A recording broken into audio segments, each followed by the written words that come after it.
Hi everybody, it's the Cello Guru coming to you from Alameda Point, California, where it is a lovely day outside. Super nice. Today I'm going to talk about the 4 noble truths of playing cello. Okay? So let's get into it. First of all, we need to get a lovely sound. You want to get the most beautiful sound known to mankind on the cello. Okay? That's your job. You're a cellist, okay? What can we do to do this? You have to think about your sound, okay? You're going to squish the stick to get that string to ring. You're going to draw the bow at a 90-degree angle. So, I don't know if you can see. I hope you can see my bridge. It's a 90-degree angle.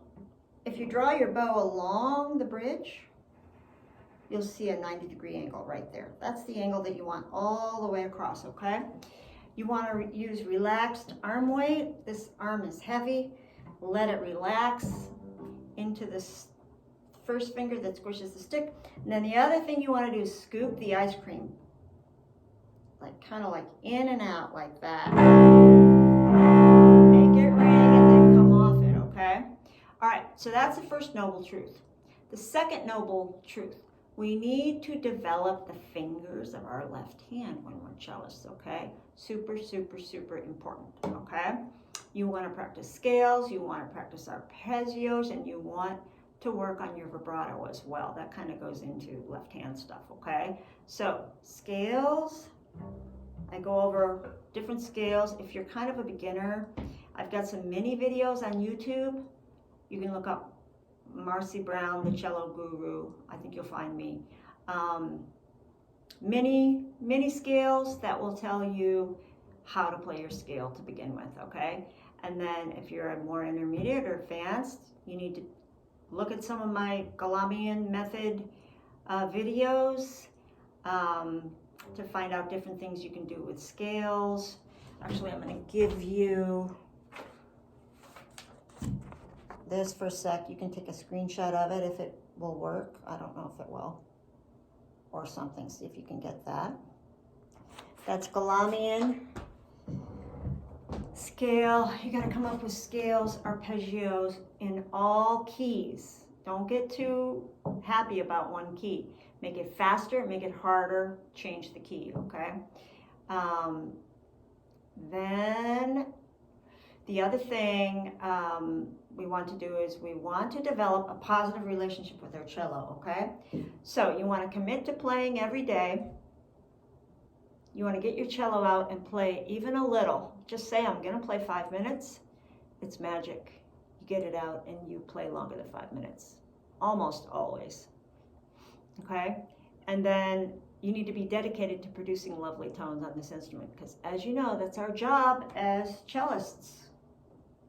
We got burdened with that job. We got the most gorgeous instrument in the world. So there it is. So that's part of developing a positive relationship with the cello. You're going to tell yourself in advance that you're going to play the next day. When that day comes, you're not going to want to practice because our brain is designed to seek pleasure and avoid pain. But using your prefrontal cortex, which can figure out what's the best thing for you in advance, you're going to tell yourself you're going to do it every day. And then you're not going to want to do it. It doesn't matter. You say, yes, I'm going to do it anyway because I'm going to honor my prefrontal cortex. I'm going to honor yesterday's Marcie Brown. See how I did that? See, she made a path for me that she knows will benefit me most in the long run. So I'm going to honor her. And then, this is the cool part, if I do that today, which I will do because I'm honoring my past self, my future self is going to love me. See? Because tomorrow I'm going to be better. Isn't that cool? Past, present, future. I love it. I love it. So that's a positive relationship with your cello and with yourself, knowing that you're going to do things when you say you're going to do them. Making a plan is a huge thing in this, right? And then the fourth noble truth is to recognize that the path will be rocky. You know, progress on the cello is like goes up and comes down, goes up and comes down. Gradually you get higher, right? Every day is going to be different. You want to embrace new challenges because those are what bring you growth, right? If something is difficult and you're not doing it well, the thought should be something helpful, right? Like, oh, I don't know how to do this yet. Let me figure out how to do it. Instead of beating yourself up, you're not going to want to play. You are not going to want to go there if you're putting yourself down all the time, saying it sounds horrible. Okay, so you have to know that it's a process. And you have to know that being a musician is going to totally empower you ultimately. Okay? So the four noble truths of cello playing. 1, we need to get a lovely sound. 2, we need to develop the fingers of our left hand.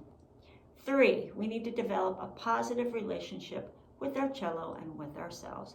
And 4, we recognize that the path will be rocky, and that's okay. How about that?